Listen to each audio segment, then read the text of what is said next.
Band News Futebol Clube, com Dimara Oliveira.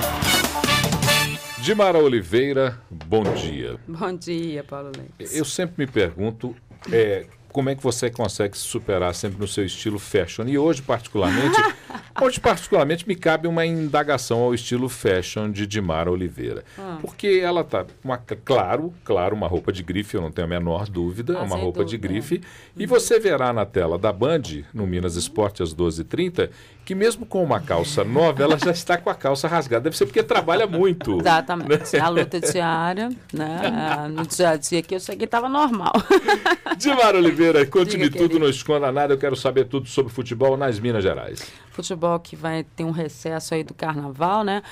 O Cruzeiro treinou agora de manhã, está liberado até segunda-feira, porque o Cruzeiro joga na quarta-feira de cinzas contra o Tupi lá em Juiz de Fora. Então ele representa na segunda-feira para retomar o trabalho. O Atlético continua trabalhando, hoje treina em 2 períodos, amanhã de manhã faz um jogo-treino contra o Guarani, aí os jogadores serão liberados, representando na terça-feira à tarde, e aí sim retomando seus trabalhos. O Atlético que no final de semana pelo Campeonato Mineiro tem o Ipatinga lá no Vale do Aço. É boa essa folga de Carnaval para uma retomada, né, e até uma reconsideração sobre vários pontos.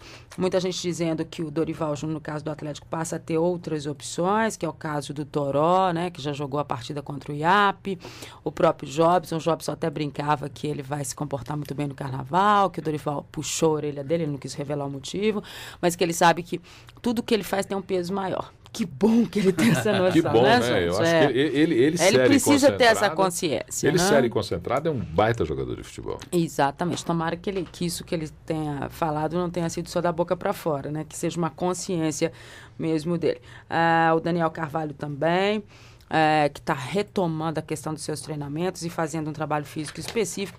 Então, quem sabe o Dorival vai ganhando aí opções para a próxima fase do Mineiro e até também para essa continuidade de Copa do Brasil. Ele que só vai jogar no dia 31 de março o primeiro jogo contra o Grêmio Prudente, lá em Presidente Prudente, pela competição nacional. No caso do Cruzeiro, a gente pode dizer que a grande surpresa de ontem, a grande movimentação, foi a convocação do Henrique para a seleção brasileira, né?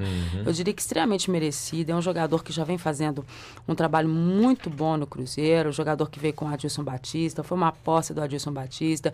O início dele não foi fácil e ele foi ganhando essa condição no meio, a confiança dos treinadores pelo meio campo do Cruzeiro, e ele se emocionou bastante, porque ele não é um jogador que tem aquela tradição de categorias de base, até pelos times por onde ele passou anteriores ao Cruzeiro. Então, para um jogador que não tem a história da base, que não teve por lá, como é o caso do próprio Jonathan, para a gente exemplificar só os jogadores da base do Cruzeiro, o Henrique vai viver uma emoção diferente com essa seleção brasileira.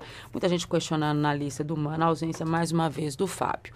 E acho que as explicações do Mano dessa vez podem fazer com que o Fábio diga o seguinte: vou me dedicar ao Cruzeiro efetivamente. Não penso mais em seleção. Porque perguntado, o Mano disse que é uma questão, que ele sabe que o Fábio é um grande goleiro, que ele vai ter sua chance, mas que é uma questão preferencial dele nesse momento. Vou te dizer, se você não está na preferência do treinador, efetivamente, eu acho que você tem que realmente esquecer essa história. Tocar a vida. Mesmo sabendo que o Fábio, ele já deixa um pouco de lado essa questão de seleção brasileira para ele. Os convocados como goleiro, o Júlio César, o Jefferson e o Vitor do Grêmio, vou te dizer, a melhor fase desses goleiros, de Júlio César, Jefferson e Vitor, a fase melhor é a do Fábio. Né? O Vitor no Grêmio não vem aparecendo da forma como apareceu antes. O Jefferson no Botafogo também. A campanha do Grêmio que é tímida, né? Exatamente. E o Júlio César na Inter, quem está acompanhando a Champions e depois que ele veio dessa questão da contusão, sabe que ele não está bem. Então, são coisas que eu não entendo. E acho que um questionamento que a gente pode fazer também à seleção do Mano é que ele fala tanto, né? E é uma seleção que vem para renovar, para mudar uma história em termos táticos e técnicos da própria seleção brasileira, e acho que a cada convocação a gente não vê nada de novo. Né? Aí você fala, ele tem novidades, ele trouxe o Maicon. O Maicon eu acho que está na próxima Copa do Mundo, e acho que dificilmente vai aparecer um lateral melhor que ele até lá, porque é muito complicado. O Lúcio que volta à zaga, mas vai jogar a próxima Copa do Mundo? Né?